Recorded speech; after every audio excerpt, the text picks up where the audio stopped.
와 은혜가 늘 한 분 한 분의 삶 속에 넘쳐나길 축원합니다. 가끔 제가 마음속으로 혼자 읊어보는, 혼자 되뇌어보는 짧은 글이 있습니다. 뭐 다 아시는 글이겠지만 안도연 시인의 너에게 묻는다 중에서 연탄재 함부로 차지 말라. 너는 누구에게 한 번이라도 뜨거운 사람이었느냐. 참 짧은 글인데 가끔 혼자 이 말을 해봐요. 연탄재 함부로 차지 마라. 지금 아이들은 잘 모를 거예요. 우리는 워낙 연탄을 떼는 그런 시절에 살았기 때문에 이 말의 의미가 무엇인지. 너는 누구에게 정말 한 번이라도 뜨거운 사람이었느냐. 사랑이란 무엇일까? 안도현 시인은 그렇게 얘기하죠. 나 아닌 누구에게 기꺼이 연탄 한 장 되는 것, 이렇게 표현을 합니다. 근데 우리가 생각해 보면은 온몸으로 사랑하고 나면은 한 덩이 죄로 이렇게 남는 게 두려워 여태껏 그 누구에게도 연탄 한 장이 되지 못했다. 그런 생각이 들죠. 저 시인의 고백처럼 연탄재로 남는 것이 두려워 자신을 우리가 불태우지 못했다. 태우려고 하다가도 가까이 가다가도 태우지 못하고 그랬던 어떤 기억들 생각을 합니다. 연탄재처럼 누구의 발길에 함부로 차일까봐 뜨거운 사람이 되지 못했다는 거. 우리가 옛날에 생각해보면 밤새도록 막 뜨겁게 불타올라 가난한 사람들의 피로를 풀어주는 단잠을 제공하고 새날 아침 하얗게 버려지는 거. 정말 이렇게 행복해하지 못했다는 거.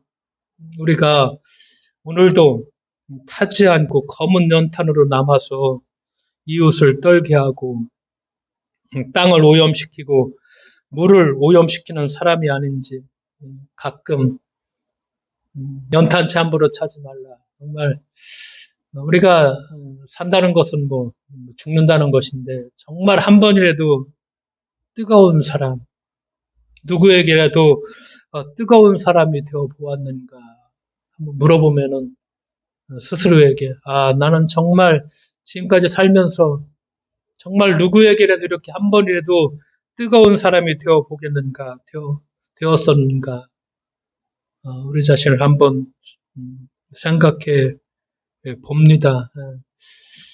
이 본문 말씀을 좀 설교를 준비하다가, 요즘에 다 끝나는지는 모르겠지만, 넷플릭스 이 드라마 6부작 중에 수리남이라는 거, 이게 뜨거운 반응을 일으켜가지고서, 뉴스에 보니까 이 수리남 때문에, 수리남이라는 국가가 중남미 국가잖아. 조그마한 나라잖아요. 거기 외교부 장관이 우리가 마약 국가라는 그런 오명을 쓰고 있다고 해서 우리나라에게 강력하게 항의하는 그런 뉴스를 보고 저 드라마가 도대체 뭐길래 저렇게 문제가 될까 이렇게 좀 한번 알아봤습니다. 이 드라마 뭔가 이제 이 내용을 좀 보니까 하정우하고 황정민이 주연이더라고요. 참 대단한 배우들이 나오고 중남미 국가 사실인지는 모르지만 목사로 나오죠. 실제로 수리남이라는 나라가 작은 나라입니다. 근데 어디에 식민지였느냐? 네덜란드의 식민지였죠. 네덜란드는 종교개혁을 해서 다른 나라보다도 개신교인들이 거의 대부분이고 또 아주 좀 보수적인 그 신학을 하는 데가 바로 네덜란드입니다. 거기 식민지였으니까 수리남의 48%가 기독교인입니다. 이 영화에서 마약 범죄라는 게 교회 조직을 통해서 움직입니다. 당연히 교회 조직이니까 전도사도 나오고 집사도 나오고 교인들도 다 나오고. 근데 목사를 신처럼 여기며 살인하고 방화하고 잔인한 폭력을 저지르죠. 교인들이 다 코카인에 중독돼서 그 목사의 말을 듣지 않을 수가 없고 다 그냥 따라가고. 근데 이 드라마를 왜 교회라는 조직을 마약 범죄 조직으로 등장시켰는가? 물론 이 마약상 조봉행이라는 사람이 실제로 뭐 성직자라는 것에 근거했다고 하는데 그건 자세히는 모르겠고 하여간 신분 세탁을 해서 우리나라에 도망가서 이제 거기서 마약왕이 되지만은 다분히 시나리오의 작가가 의도가 있죠. 행복해지는 가장 빠른 방법이 무엇인가? 마약이죠. 코카인 초미세량만으로도 천국을 경험한다고 합니다. 이 마약이라는 것이. 그러니까 실제로 마약 이 범죄를 뿌리 뽑으려고 하더라도 줄어들지 않고 오히려 엄청난 속도로 계속해서 마약 범죄가 늘어나죠. 당연하겠죠. 뭐 천국을 제공한다는데 그 수요가 줄어들 까닭이 없죠. 그러니까 이 드라마에서 교회가 마약 조직으로 이용되는 의도적인 이유를 우리가 알 수가 있습니다. 사이비 기독교 이단이 그 대중화의 결정적인 역할을 하는 것이 딱 천국입니다. 이걸 얘기합니다. 그렇죠. 사이비 종교 특히 우리가 이단이라고 얘기하고 그리고 뭐 사이비 뭐 종교들이 대부분 기독교에서 연관된 이 사람들이 하는 얘기가 천국을 얘기하죠. 그러면서 고통을 아주 이제 둔감시켜 버리죠. 세상에 있는 어떤 고통을 잘 느끼지 못하도록 그렇게 만들어 버리죠. 그러면서 이 마약이라는 것이 돈이나 명예, 권력 정말 세죠. 근데 이거보다 좀 더 센 것이 바로 마약이죠. 왜? 빠져나오지 못합니다. 수많은 학자들이 그래서 종교를 뭐라고 얘기하죠? 마약이다. 이렇게 얘기합니다. 사이비일수록 많이 모이고 현실 도피적이죠. 일상의 모든 것 다 버리죠. 직장, 가정까지 버립니다. 우리는 잘 알고 있죠. 하나 피지. 지상 낙원이라며 신도 400명을 집단 이주시켰죠. 신옥주 목사. 깜빵 같지만은 지금도 아직도 그 신옥주 목사 아들이 운영하죠. 그 교회가 은혜력 교회인데 건재합니다. 신옥주 목사 감방에서 나왔죠. 지금도 건재합니다. 피지에서. 또 하나 한 달 전인가 보니까 MBC PD수첩에서 브라질의 집단 농장 돌나라 오아시스 여기는 더 처참하더라고요. 이게 새 천국을 건설한다고 하면서 1000명을 데리고 브라질로 이주를 하죠. 교주가 박명호인데 이 사람이 지금 70세입니다. 10년 전에 성추행을 해서 도망가 버렸습니다. 그냥 도망가는데 그냥 도망간 게 아니라 1000명을 데리고 브라질로 이주를 시켜버리죠. 근데 이게 왜 알려졌느냐? 5명의 아이들이 질식사를 당합니다. 거기에서 놀다가. 근데 이제 그래서 브라질 경찰이 뭐 수사를 나왔고 그래서 취재했는데 뭐 결국 누가 죽인 건 아니니까 아이들이 그 같이 놀다가 어떤 웅덩이에 들어가서 거기서 질식사를 당해서 5명이 죽는데 그렇게 얘기하더라. 5명 뭐 아이들을 이거 봉헌시켰다. 뭐 이렇게 표현을 하더라고요. 거기 있는 성도들이 다 자기 아들이 죽었는데도 다 그냥 뭐 그렇게 받아들이고. 그러니까 그 70살 먹은 이 성직자 이 사람을 보니까 이 사람을 숭배하라는 거 보니까 김정은이 저리 가라 해요. 정말 1000명이라는 사람들이 똘똘 뭉쳐가지고서 뭐 충성서약 하는 거 보니까 그 사람이 뭐 신 이상이고 신이라고 얘기하고 하나님이라고 얘기하고 그 사람이 말하는 건 무조건 아멘이고 1000명 저 불쌍한 사람들 저 적나라하게 드러나더라고요. 그럼에도 불구하고 건재하고 누가 뭐 타지도 못하고 빼내오지도 못하고 엄연한 현실이고 그러니까 이제 수리남 이 드라마에 보면 마약왕인 사이비 목사죠. 교회에서 신도들이 제일 많이 하는 말이 무엇입니까? 아멘, 할렐루야, 믿습니다. 무조건 아멘이고 할렐루야하고 믿는다고 얘기하고 이것이 이 드라마를 보면은 그러니까 마약 조직인 중간책은 전도사고 집사고 그러니까 다 조직원들이 교인들이고 그리고 이 사람들은 무조건 순종이고 그래야 믿음이 또 최고라고 얘기하고 생각이 없는 믿음이 좋은 신앙이고 무조건적인 순종이 좋은 믿음이다. 이렇게 가르치죠. 그러다 보니까 하나님을 대신하죠. 이 보스 목사가 하나님 대신이 하나님 같은 인물이죠. 시키는 대로 뭐 범죄까지 아멘. 사람 죽이는 일도 아멘. 이렇게까지 나아가죠. 사이비 종교일수록 교인들의 경쟁을 부추기죠. 그래서 그 경쟁심을 이용하죠. 구체적으로 뭘 갖고 얘기합니까? 14만 4천 명 갖고 얘기하죠. 처음에 여호와 증인이 좀 이 얘기를 했다가 요즘은 뭐 신천지에서는 아주 적극적으로 14만 4천 명.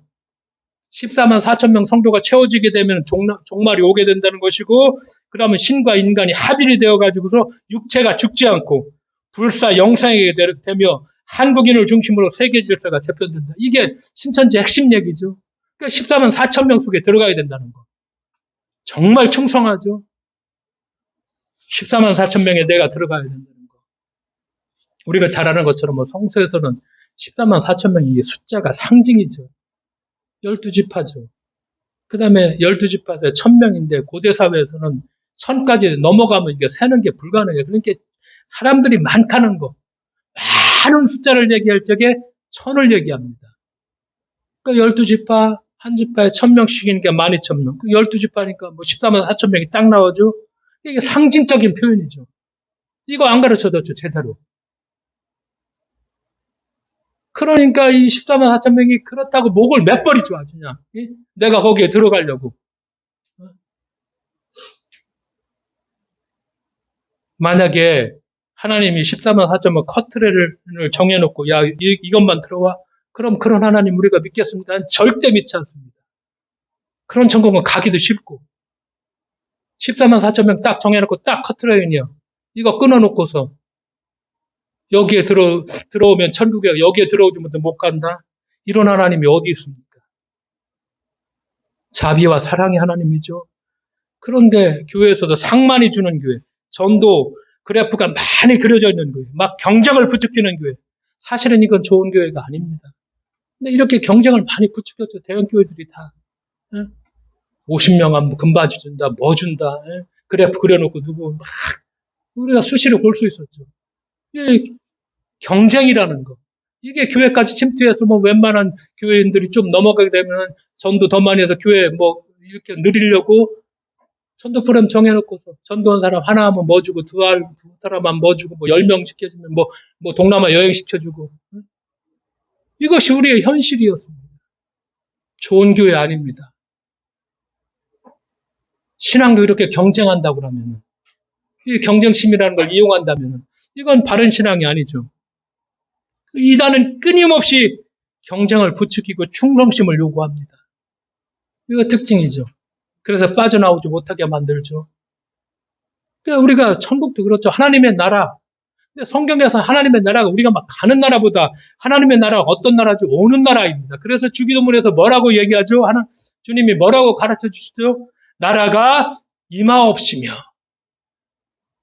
하나님 나라가 이 땅에 임하옵시며 뜻이 하늘에서 이루어진 것 같이 어디에도 땅에서도 이루어지이다. 이렇게 기도해라. 그리고 하나님 나라의 건설을 위해서 너희가 동역해야 된다. 오고 있는 나라라는 것이죠. 내가 이 하나님 나라의 건설을 위해서 우리가 이 땅의 정의와 평화 그리고 가난하고 힘없는 사람들도 같이 누릴 수 있는 그런 하나님 나라의 건설을 위해서 우리 보고 그 사명을 다하라고 말하는 것이지 어떤 공간에 14만 4천 명이 막 딱 들어갈 수 있는 공간 만들어 놓고 야 거기 하나님 나라다. 절대 이것은 성경에서 말하는 얘기가 아니죠. 그러니까 이 수리남이라는 영화를 보고 야 기독교가 결국 여기까지 와서 이런 식의 대접을 받고 있구나 하는 생각을 잠시 한참 씁쓸하게 보았는데 베드로전서 오늘 읽은 그 배경이 바로 로마 제국이 지배하는 그런 세상이죠. 그런 세상에서 신앙을 가진 사람들이 어떻게 살아야 하나 그 메시지를 지금 베드로가 주고 있죠. 로마 제국이라는 거 황제의 나라죠. 로마 황제를 숭배하는 그런 사람들의 나라죠. 식민지 국가는 무차별하게 짓밟죠. 황제에게 저항하면 당연히 잔인하게 처형했고 그러니까 우리가 누구를 믿죠? 예수님을 믿죠. 근데 출발은 어디서 했느냐? 어디서 했습니까? 예수님이 로마 황제를 반역하는 반역죄. 이것을 유대인의 말로 하면은 신성 모독죄로 어떻게 했죠? 체포돼서 처형당합니다. 십자가에서 시작됐죠. 그래서 우리가 우리가 믿는 신앙은 바로 여기에서 출발하죠. 로마 황제를 반역했고 유대인들로 보면은 하나님을 모독해서 신성 모독죄로 십자가에 달리고 십자가에서 처형당했고 여기서 우리가 예수를 믿는 신앙이 출발을 하죠. 그러니까 태생부터 반제국주의적이죠. 로마 제국 밑에서 살아가는 초대교인들에게 베드로가 그렇게 얘기하죠. 열심으로. 그렇지만은 선을 행해라. 너희가 선을 행해야 된다. 그러면서 의를 위해서 고난을 받아라. 그러면 복 있는 사람이다. 그리고 로마 제국이라는 거 두려워하지 말고 그거 걱정하지 말고 근심하지 말라. 이렇게 얘기합니다. 의를 위해서 고난을 받으면 복이 있다? 이건 쉽게 아멘하지 않죠. 왜? 잘 못하죠. 우리나라 사람들. 왜? 우리의 아멘이라는 것은 막 그냥 물질적인 복 잘 되고 성공하고 원하고 막 어떤 집이 생기게 되고 뭐가 되고 뭐 이런 뒤에는 아멘 이런 뒤에 훈련만 되어 있어서 우리가 그리스도를 위해서 같이 고난 받으셔야 됩니다. 이거 십자가를 지고 가야 됩니다. 이건 아멘 못하고 그냥 이걸 꼭 가야 되나 이런 길을 그냥 빠져나가고 나 잘 되는 길 내가 그냥 만사형통 되는 거 이런 길만 걸으면 안 되나 여기만 아멘하고 여기만 쫓아다니고 근데 성경 우리가 복음서를 보면 그리스도는 끊임없이 뭐라고 얘기하죠? 네 십자가 져야 된다. 자기 십자가 져야 된다. 이거 얘기합니다. 이거 우리에게 반드시 요구하는 우리들의 신앙, 니들이 나를 따라오려면은 제자들에게 한두 번이 아니라 따르는 사람들에게 계속해서 주님이 이 말씀을 하죠. 때때로 고난의 길 걸어야 된다. 그게 복이다. 베드로 사도가 말하면서. 근데 위협하는 자, 제국의 위협 무서워하지 말라. 위협에 흔들리지 말라. 이렇게 말씀합니다. 저항하라는 말이죠. 단지 참는 것만이 아니라는 얘기죠. 저항하고 흔들리지 말라는 것입니다. 우리는 개신교 신앙이라고 얘기하죠. 그럼 이 신앙이 어떻게 시작했는데 중국에 우리가 보는 것처럼 캐톨릭이 부패했을 적에 종교개혁으로 마틴 루터가 일어났죠. 그때 뭐라고 표현했습니까? 개신교를 잘 아시는 것처럼 프로테스탄트입니다. 저항하는 사람들이죠. 저항한다 잘못된 것을. 그래서 프로테스탄트 우리가 이렇게 표현을 합니다. 그게 우리의 정체성이라는 말이죠. 근데 지금 현실은 어떠한가? 이것도 냉정하게 우리를 한번 짚어봐야 됩니다. 일제 때 천황숭배에 앞장선 것이 기독교입니다. 2주 전에 미국 UCLA 대학의 한국기독학 교수 옥성득이라는 분이 있는데 이분이 기독교 교회사를 연구해서 상당히 이제 권위 있는 분인데 이분이 2주 전에 자신이 페이스북에 신사참배와 세습 이런 글을 올렸더라고요. 그러면서 이분이 하는 얘기가 세습이 신사참배보다 더 큰 죄라고 이 사람은 주장을 합니다. 그러면서 신사참배와 예를 들어서 이제 세습을 이렇게 쭉 얘기를 하는데 오늘날 이제 우상숭배로 우리가 지목됐죠. 신사참배 역시. 근데 당대에는 이것이 큰 문제가 아니었다는 것입니다. 그래서 이 신사참배 때문에 감리교회도 뭐 회개하고 뭐 일제시대가 끝난 다음에 뭐 반성하고 참여하고 이런 절차를 가졌었는데 그게 왜 문제가 아니었느냐. 일반인은 물론 캐톨릭교회, 천주교회, 그 다음에 정교회, 그 다음에 성공회, 감리교회. 뭐 신사참배는 종교행위가 아니라고 규정하고 다 참배를 했죠. 그 다음에 장로교회 1937년부터 하나둘 신사참배를 우상숭배가 아닌 이거 시민의 의무다. 제국에 대한 어떤 충성의 서약이다. 그렇게 하고 수용하고 신사참배를 했습니다. 여기에 끝까지 반대한 사람이 누구죠? 고신파입니다. 고려신학대 부산에 있는 고신 사람들은 상당히 뭘 갖고 있죠? 자부심을 갖고 있습니다. 우리는 신사참배에 끝까지 반대했다. 그러니까 신사참배가 이제 지금에 와서는 이게 반민족적이었고, 반교회적 행위로 낙인을 찍고 교회마다 이제 교단마다 철저하게 회개한다. 우리가 이렇게 회개했다면서 그 의식을 다 치렀는데, 그런데 1930년에서 40년에 거의 모든 교단이 신사참배를 하면서 신사에 가서 머리만 숙이면 되는 어쩌면 이것은 그냥 국기에 대한 경례처럼 형식적인 간단한 행위다. 이렇게 치부하면서 다 참여를 했죠. 신사참배를 형식적인 일에 교모의 포장해서 일상화시켰습니다. 근데 세습도 지금 그런 시기라는 것이죠. 처음에는 막 반대하고 뭐 이렇게 지금은 어떻게 되느냐? 그럴 수도 있지. 그게 대수야. 세습이 뭐가 문제냐. 이런 식으로까지 지금은 그냥 그걸 받아들이는. 그리고 저번 주 목요일 날이었죠. 합동 측이죠. 장로교회가 거기에서 결국 또 한 번 이 명성교회 자기 교단이니까 그 문제를 가지고 투표를 했죠. 근데 어떻게 됐습니까? 개혁하자는 거 불결시켰고 신사참배 그 세습하는 걸 그대로 그냥 다 용인하고 추인해 주었습니다. 장로교 헌법을 반하는데도 그 헌법을 어겼는데도 그냥 명성교회 세습하는 그냥 인정해 줬습니다. 그냥 받아들였습니다. 이렇게까지 됐죠. 목요일 날 JTBC의 뉴스에 보니까 김사만 원로 목사가 8월 달에 설교하는 걸 보여주더라고요. JTBC에서 이 뉴스를 가끔 명성교회를 계속해서 보도하는 이 8월 달에 뭐라고 김사만 목사가 설교하느냐? 세습에 반대하는 사람들 뭐라고 얘기합니까? 마귀다. 가룟 유다처럼 마귀라는 것입니다. 총살감이고 간첩이다. 이렇게 얘기합니다. 세습에 반대하는 사람들. 생생하게. 이 옥성도 교수가 하는 얘기가 신사참배를 간단한 의례 형식이라고 포장해 신사참배 행위를 용인하고 결국 이렇게 했던 것이 한국교회가 정말 뼈아픈 과오를 새겨야 한다면서 왜냐?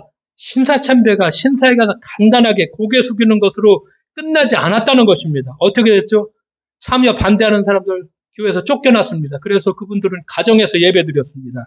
그리고 강단은 다 신사참배 찬성하는 사람들이 강단을 다 차지했고 교권을 다 움켜쥐었죠.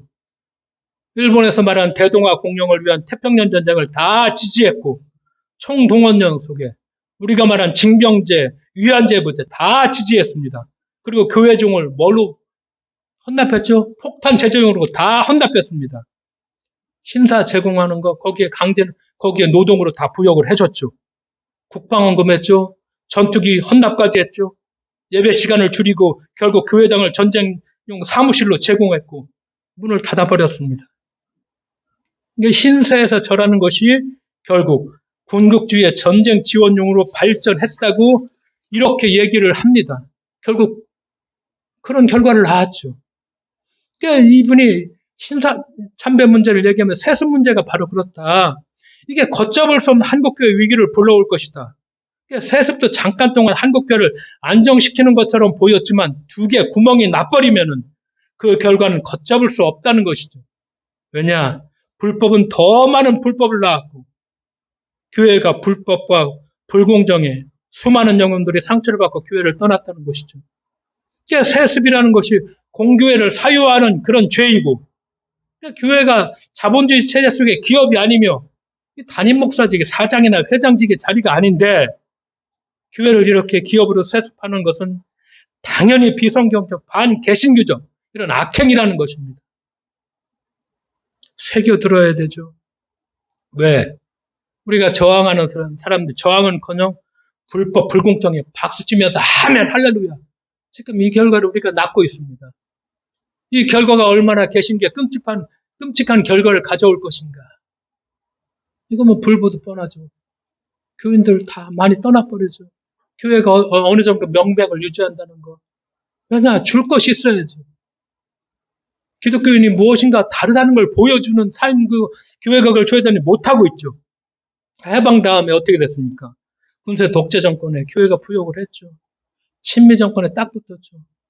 저는 가끔 광화문에서 막 이 데모를 하는 그 전광훈의 시계, 그 사람들이 미국 국기하고 이스라엘 국기를 흔드는 걸 보고서 다 도대체 나는 이해가 안 가. 왜 미국 국기, 이스라엘 국기를 왜 갖고 저렇게 왜 양쪽이 하나는 미국 국기, 하나는 저 이스라엘 국기를 저렇게 막 갖고 흔들어 댈까? 지금은 어떻게 됐죠? 자본에 완전히 종속되었죠. 만몬이 지배당해 버리죠. 오로지 교회도 돈이죠. 그것 때문에 쌈나고, 그것 때문에 넘겨주려고 하고, 저항을 잃어버렸죠. 만몬을 따라가는 것이 아니라 우리는 예수 그리스도를 따라 살아야 된다는 거. 우리가 이걸 잊으면 안 되죠. 우리는 누구를 따라가죠? 예수를 따라가죠. 그분이 산 어떤 살아가는 삶. 힘들지만 우리는 그분을 따라간다는 거. 우리가 이걸 결코 잊어서는 안 될 것이고 자꾸 우리가 새겨들어야 됩니다. 아, 예수님이 이렇게 살으셨지. 나는 이 길을 따라가는 사람들이 그래서 우리는 예수쟁이들이죠. 그리스도인들이죠. 오늘 베드로전서 3장 10절에 또 다음 얘기를 뭐라고 얘기하느냐. 너희 마음에 그리스도를 주로 삼아 거룩하게 하고 너희 속에 있는 소망에 관한 이유를 묻는 자에게는 대답할 것을 항상 준비하되 소망에 관한 이유를 묻는 자에게 나 이런 소망을 갖고 있어? 우리가 소망이 있죠? 그런데 그럼 그 소망이 뭐야? 대답할 것을 항상 준비하라. 어떻게 준비합니까? 구원에 관한 교리를 막 달달 외워가지고서 무슨 질문에도 그 교리적으로 대답하라는 그런 뜻 아니죠? 남들이 가르쳐 준 거 외워서 달달달 하는 것이 아니라 자기 이야기로 내가 믿는 예수가 내 삶이 어떻게 변화되었나? 응?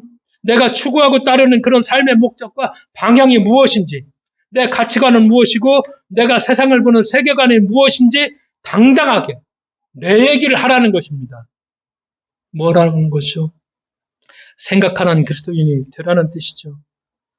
생각하지 않은 그리스도인. 그래서 존 캅 교수, 유명하신 분입니다. 이분이 그렇게 얘기합니다. 오늘날 기독교가 건강성을 잃어버리고 쇠퇴하는 가장 큰 이유는 생각하지 않음이라고 얘기했죠. 잘 보시면은 오늘날의 기독교는 그리스도를 어떻게 만들죠? 생각하지 못하는 바보로 만들어버리고 있죠. 성찰하는 거 시키지 않죠. 생각하지 말고 무조건 받아들여. 무조건 믿어라. 아멘해라. 이렇게 얘기하죠. 예루살렘의 아이만 부제가 악의 평범성인데 유대인 철학자 안나 아렌트가 쓴 책인데 저는 이 책을 잘 몰랐는데 세준이가 이 책을 사서 지금도 책꽂이에 꼽아놨더라고요. 예루살렘의 아이면인데 이 책이 무슨 책일까? 한나 아렌트가 아주 유명한 철학자입니다. 유대인 학살의 주범 아이만의 재판 과정을 다 지켜봅니다. 그러면서 이분이 뭐라고 얘기하느냐? 악이 너무나 평범하다는 사실을 깨달으면서 쓴 책이 바로 예루살렘의 아이만. 그 부제로 악의 평범성입니다. 아이만이라는 사람, 이거 히틀러 밑에서 유대인 학살하는 걸 완전히 주범입니다. 이 사람이 다 설계하고 이 사람이 다 지시해서 이제 이런 일을 하는데 효율적으로 유대인을 학살시키기 위해서 기차에 가스실을 설치합니다. 유대인 학살을 시간 낭비를 줄이고 자랑 삼아 이것을 히틀러에게 보고하고 막 칭찬받고 이런 사람입니다. 세계 제2차 대전이 끝나죠. 신분 세탁을 하고 어디가 숨었느냐? 아르헨티나가 숨었습니다. 근데 결국 체포되죠. 예루살렘 재판장에 세워지죠. 재판을 받죠. 그러니까 재판장에서 아이만은 끊임없이 한결같이 자기의 무죄를 주장합니다. 자기는 뭐 국가의 법에 따라 위에서 내린 명령에 그냥 복종했을 뿐이다. 순종했을 뿐이다. 사람들은 막 유대인이 몇백만이 죽어갔잖아요. 이 사람 히틀러 밑에서 이 사람이 다 그걸 기획하고 실행했기 때문에 얼마나 흉측할까. 잔인한 악마라고 생각했는데 재판정에 그 사람의 모습을 보니까 창백하고 초라하고 평범하고 이런 사람이야. 그냥 순종적인 어떤 공무원 규칙에 따라 자기 임무를 했을 뿐이라고 이렇게 주장하는 그런 사람. 재판을 지켜보고 한나 아렌트가 그렇게 결론을 내죠. 악이라는 것이 대단한 거 이거 아니다. 평범하고 진부하다는 거 이걸 느꼈다는 것이죠. 그러면서 아이만의 죄가 뭐냐? 생각 없음이라는 것입니다. 한나 아렌트가 그렇게 얘기합니다. 타인의 고통을 헤아릴 줄 모르는 생각의 무능은 말하기의 무능과 행동의 무능을 낳는다. 한나 아렌트가 이렇게 얘기합니다. 생각 없음이 결국 이렇게 끔찍한 죄를 저질렀다는 거. 악이라는 것이 뭐 대단하고 거창한 것이 아니라 이렇게 생각 없으면서 시작되고 출발한다는 거. 이게 악이라는 거. 이런 얘기를 합니다. 독일 국민이 히틀러 체에서 유대인 학살에 직간접적으로 동참한다는 독일 국민성이 크게 좌우합니다. 독일 국민들은 법과 원칙, 규칙이라는 거. 여기에 철저하게 이걸 잘 지키죠. 위에서 내린 명령에 순종적이라는 거.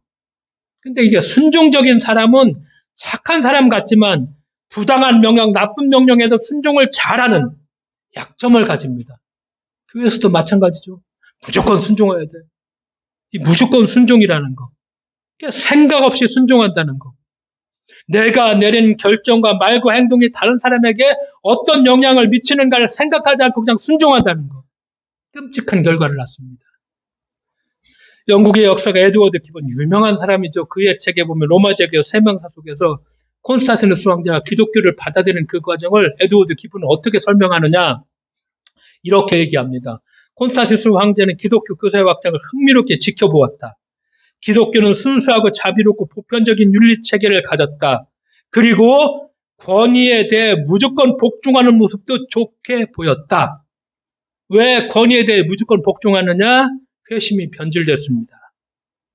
교인들이 막 들어오니까 저번 주에 회심 얘기했지만 그냥 세례받는 거 그냥 쉽게 해서 다 통과시켜주고 교인들이 많이 들어오니까 교세가 확장되니까 조직 생기고 계급 생기고 그 조직과 계급에 철저하게 그냥 복종하고 순종하게 만들어 놓고 그러니까 권위에 대해 무조건 복종하게 되죠. 나중에는. 이게 아주 콘스탄티누 황제 눈에는 이걸 아주 참 그렇구나 아주 유심하게 봅니다.